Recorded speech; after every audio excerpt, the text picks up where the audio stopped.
وہ ٹاپک ہے سر سید احمد خان.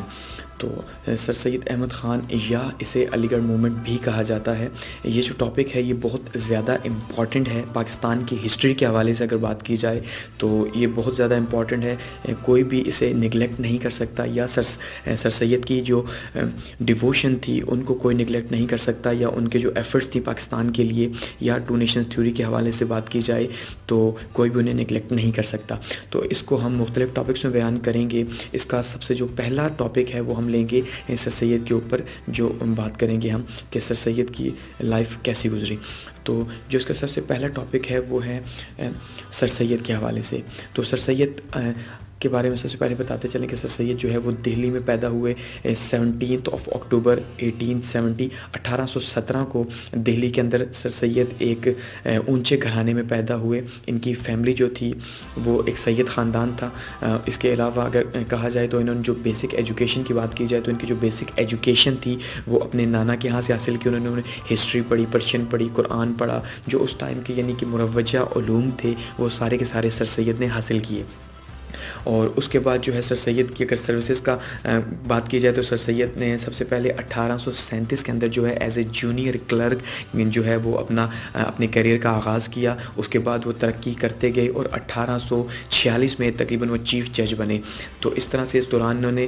مختلف جگہ پہ ان کی ٹرانسفرز بھی ہوتی رہی. انہوں نے مسلمانوں کی مختلف حالت بھی دیکھی کہ مسلمان کیسے پروگریس کر رہے تھے. جب ان کی جو ٹرانسفر تھی وہ بجنور کے اندر تھی تو اس ٹائم پہ دا وار آف انڈیپینڈنس لڑی گئی. تو انہوں نے اپنی آنکھوں سے وہ سارے کے سارے مراحل دیکھے تھے, وہ سارے کے سارے عوامل جو تھے دیکھے تھے کہ کس وجہ سے یہ وار آف انڈیپینڈنس لڑی گئی اور مسلمانوں کے اوپر کیوں اس کا بہت زیادہ ہے. ان کی سروسز کو جو انہوں نے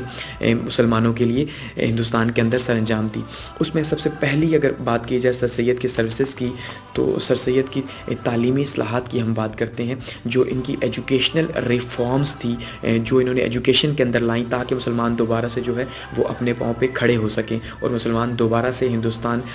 کے ساتھ مل کے آگے بڑھ سکے یا انگریز حکومت کے ساتھ مل کے آگے بڑھ سکے. کیونکہ ان کا جو سب سے مین فوکس تھا وہ یہی تھا کہ مسلمانوں کو اب کیونکہ ساری کی ساری گورنمنٹ جاب سے نکال دیا گیا, بہت زیادہ مشکلات آ گئی مسلمانوں کے اوپر, تو اس لیے ان کا دوبارہ فوکس یہی تھا کہ یہ ایجوکیشن کے تھرو جو ہے مسلمانوں کو ریفارم کر سکیں. تو اس کی اگر بات کی جائے تو سب سے پہلے سر سید کی جہاں جہاں ٹرانسفر ہوتی رہی وہاں انہوں نے کوشش کی کہ مسلمانوں کے لیے ایک کام کر سکیں یا جتنا یہ کام کر سکتے ہیں وہ کر سکیں. تو سب سے پہلے جو ان کی پوسٹنگ تھی وہ مراد آباد کے اندر تھی. تو مراد آباد کے اندر 1859 کے اندر 1859 میں انہوں نے ایک سکول قائم کیا اور وہ سکول جو تھا وہ انگلش اور پرشین ایجوکیشن دیا کرتا تھا, جس کا یعنی بیسک مقصد پرشین ایجوکیشن تو پہلے سے دی جا رہی تھی لیکن انگلش ایجوکیشن کا وہاں پہ آغاز کیا مسلمانوں کے لیے. اس کے بعد جو ان کی اگلی ٹرانسفر تھی وہ غازی پور کے اندر تھی. تو غازی پور کے اندر 1863 میں 1863 کے اندر انہوں نے ایک اور سکول قائم کیا غازی پور کے اندر اور وہاں پہ بھی مسلمانوں کو انگلش ایجوکیشن سے روشناس کروایا. اس کے بعد اگر بات کی جائے سائنٹیفک سوسائٹی کی 1863 کے ہی اندر یعنی 1863 کے ہی اندر غازی پور کے اندر انہوں نے ایک سائنٹیفک سوسائٹی قائم کی. اور اس سائنٹیفک سوسائٹی کا جو سب سے مین کاز تھا, جو پرپس تھا وہ یہی تھا کہ جو انگلش ایجوکیشن ہے یا جو انگلش بکس ہیں, انگلش لٹریچر ہے, انگلش کے اندر جو کچھ بھی لکھا ہوا ہے اس کو ٹرانسلیٹ کیا جائے اردو کے اندر اور مسلمانوں تک وہ سارے کا سارا علم پہنچایا جائے تاکہ مسلمان لینگویج کے بیریئر کی وجہ سے پیچھے نہ رہیں بلکہ وہ اردو کے اندر ٹرانسلیٹ کر کے اسے پڑھ سکیں اور ترقی کر سکیں. اس کے علاوہ اگر بات کی جائے انجمن ترقی مسلمانان ہند کے نام سے انہوں نے 1 اپریل 1869 کو جو ہے ایک انہوں نے ادارہ قائم کیا. 1869 یا آپ 70 میں سے کہہ لیں کیونکہ یہ جب سر سید جو ہے وہ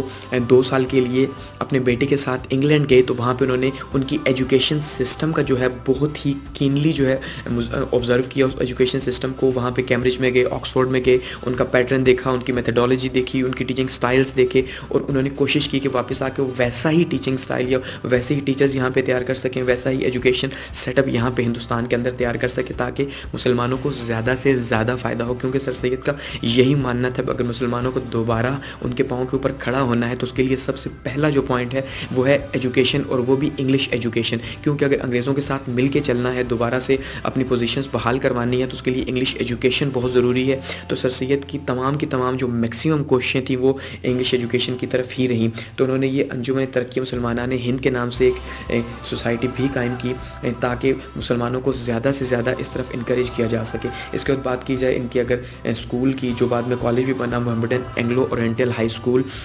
اس کے نام سے ہی جیسے واضح ہے اینگلو اورینٹل, اینگلو کا مطلب یہ ہے کہ انگلش بھی تھا یہ, اور اورینٹل کا مطلب یہ ہے کہ یہ ایسٹرن ایجوکیشن بھی دیتا تھا. تو یہ انہوں نے ایک اسکول قائم کیا جو کہ 1875 کے اندر قائم کیا گیا,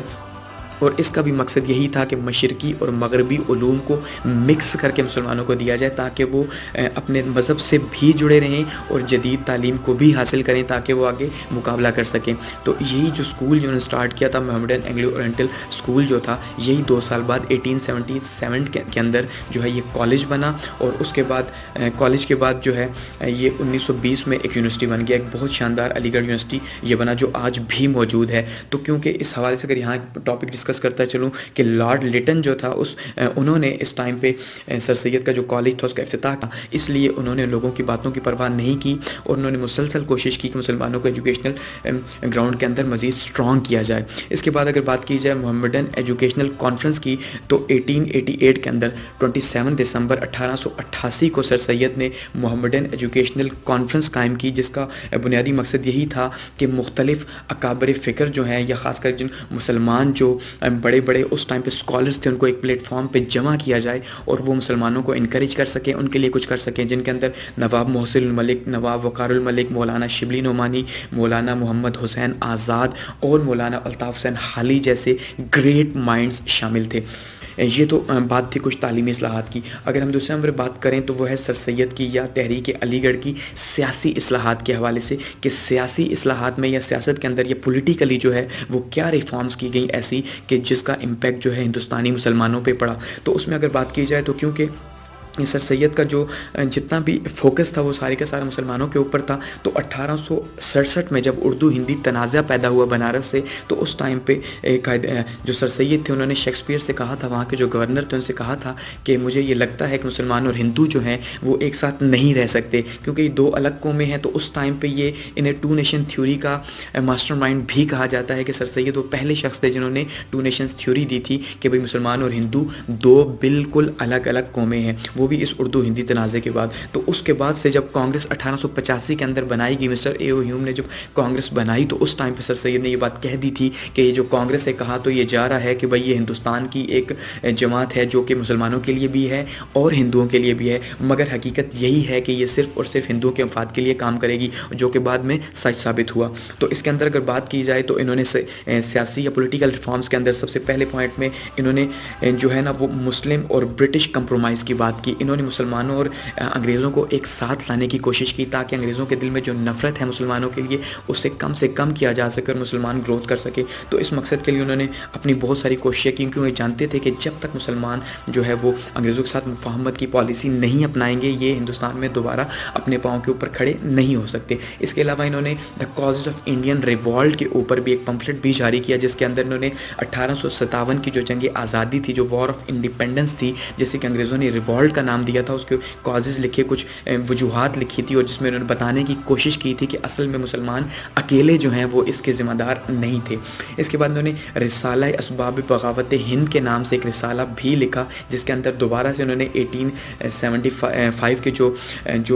ریوالٹ تھا اس کے متعلق لکھا کہ وہ کیا وجوہات تھیں. انہوں نے ڈیٹیل سے اس میں ڈسکس کیا اور انہوں نے بتایا کہ انگریزوں کی ہی اپنی غلط پالیسیوں کی وجہ سے جو ہے وہ یہ ریوالٹ ہوا یا جنگ آزادی ہوئی, جس کے اندر انہوں نے مختلف طرح کی 2-3 پوائنٹس بھی ریز کیے, جس میں انہوں نے بتایا کہ بھئی قانون ساز کونسل کے اندر, لیجسلیٹو کونسل کے اندر جو ہے مسلمانوں کی نمائندگی نہ دینا یا ہندوستانیوں کو نمائندگی نہ دینا, اسی طرح سے زبردستی عیسائی کرنا مسلمانوں یا ہندوؤں کو, اسی طرح سے جو فوج کی پالیسیز تھی وہ بہت غلط تھی, فوج کا جو رویہ تھا ہندوستانیوں کے ساتھ بہت غلط تھا, اسی طرح سے انگریزوں کی ایسی اصلاحات جو کہ ہندوستانیوں نے پسند نہیں کی. اس طرح کے 3-4 پوائنٹس جو ہیں وہ سر سید نے ریز کیے اس رسالے کے اندر. اس کے بعد بات کی جائے تو برٹش انڈین ایسوسیشن کا قیام سر سید نے عمل میں لایا, اور اس کا مقصد بھی یہی تھا, یہ جو 1866 میں یہ برٹش قیام لایا گیا, اس کا مقصد یہی تھا کہ مسلمانوں کو اور انگریزوں کو ایک ساتھ لایا جائے اور ان کی نفرت کم کی جائے. اس کے علاوہ لائل محمڈنز آف انڈیا جو ہے یہ ایک بہت زبردست قسم کا کارنامہ ہے سر سید کا. یہ لکھ کر سر سید نے یہ بتانے کی کوشش کی اصل میں انگریزوں کو کہ انگریز جو آج ہندوستان کے اندر راج کر رہے ہیں یا جو رول کر رہے ہیں یا جو کچھ بھی وہ آج یہاں سے حاصل کر رہے ہیں وہ مسلمانوں ہی کی بدولت ہے، کیونکہ انہوں نے بتانے کی کوشش کی کہ بھائی جب پہلی بار انگریز یہاں پہ آئے تھے، تھامس رائے جب یہاں پہ آیا تھا تو اس نے جہانگیر کے دربار میں جو ہے یہاں سے پرمیشن لی تھی یہاں پہ اجازت کرنے کی، ٹریڈ کرنے کی. تو جہانگیر ایک مسلمان بادشاہ تھا تو انہوں نے ہی اجازت دی تھی سر تھامس رائے کو یہاں پہ ایسٹ انڈیا کمپنی کے نام سے کام کرنے کی. تو انہوں نے یہ بھی احساس دلانے کی انہیں کوشش کی. تو یہ کچھ ان کی پولیٹیکل سروسز تھی. اس کے بعد بات کی جائے اگر ان کی مذہبی خدمات کے حوالے سے یا تحریک علی گڑھ کی مذہبی خدمات کہا جائے اسے یا پھر سر سید کے مذہبی خدمات کہا جائے، تو اس میں انہوں نے کیونکہ عیسائی اور مسلم بہت دور دور ہو چکے تھے مختلف پرابلمس کی وجہ سے، مختلف وجوہات کی وجہ سے، تو انہوں نے یہاں پہ بھی انہیں ایک پیج پہ لانے کی کوشش کی. اور خاص کر کے انہوں نے ایک بک لکھی جو بک تھی وہ ایسیز تھے نبی صلی اللہ علیہ وسلم کی لائف کے اوپر، the life of Muhammad peace be upon صلی اللہ علیہ وسلم. اور یہ اس جواب میں لکھی تھی کہ عیسائی مصنف تھا ولیم میور جس کا نام تھا، جس نے ایک بک لکھی تھی جس کے اندر اس نے نبی صلی اللہ علیہ وسلم آن لائف آف محمد صلی اللہ علیہ وسلم کے اوپر بھی جو ہے وہ ایسیز لکھی نبی صلی اللہ علیہ وسلم کی لائف کے اوپر، اور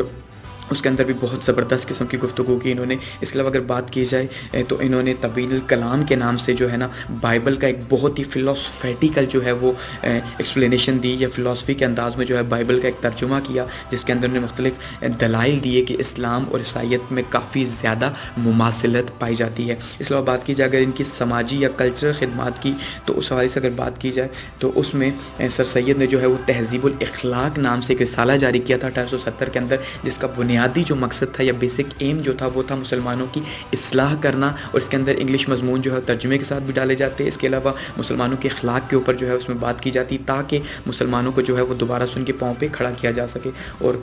اس کے علاوہ اگر بات کی جائے تو انہوں نے یتیم خانوں کا قیام عمل میں لایا. یہ بہت ہی امپورٹنٹ پوائنٹ ان کا سمجھا جاتا ہے کیونکہ اس سے پہلے جو ایسٹ انڈیا کمپنی کا بات کی جائے تو ایسٹ انڈیا کمپنی کی کیا پالیسی تھی کہ وہ جتنے بھی یتیم تھے یا جو بھی آرفنز ہوا کرتے تھے ان کو یہ کیا کرتے کہ ان کو یہ عیسائی بنا دیا کرتے. تو سر سید نے کیا کیا کہ یتیم خانوں کو اسٹیبلش کیا تاکہ جو عیسائی بچے مسلمان بچے ہیں وہ عیسائی نہ ہوں اور ان کو مسلمانوں کے ماحول میں ہی پرورش دی جائے. اس کے علاوہ انہوں نے ترقی انجمن اردو بھی ایک قائم کی اور یہ بنارس کے اردو ہندی تنازع کے بعد انہوں نے جو ہے قائم کی. اور اس کا جو بیسک مقصد تھا وہ اردو کو پروٹیکٹ کرنا تھا. اور اس کے ساتھ ساتھ جب 1882 کے اندر 1882 کے اندر ہنٹر کمیشن کے سامنے ہندوؤں نے جب یہ رکھا کہ بھائی وہ اردو کے بجائے ہندی کو سرکاری زبان کریں تو اس ٹائم پہ بھی سر سید نے اپنی پوزیشن کو بہت زبردست استعمال کیا اور اس کو بیکورڈ کر دیا. اس کو کوشش کی کہ بھائی اردو ہی وہاں کی زبان رہے. اس کے علاوہ انہوں نے ایک بک لکھی تاہم اہل کتاب. یہ جو بک تھی اس کا جو بیسک پرپس تھا وہ بھی یہی تھا کہ جو مسلمان ہیں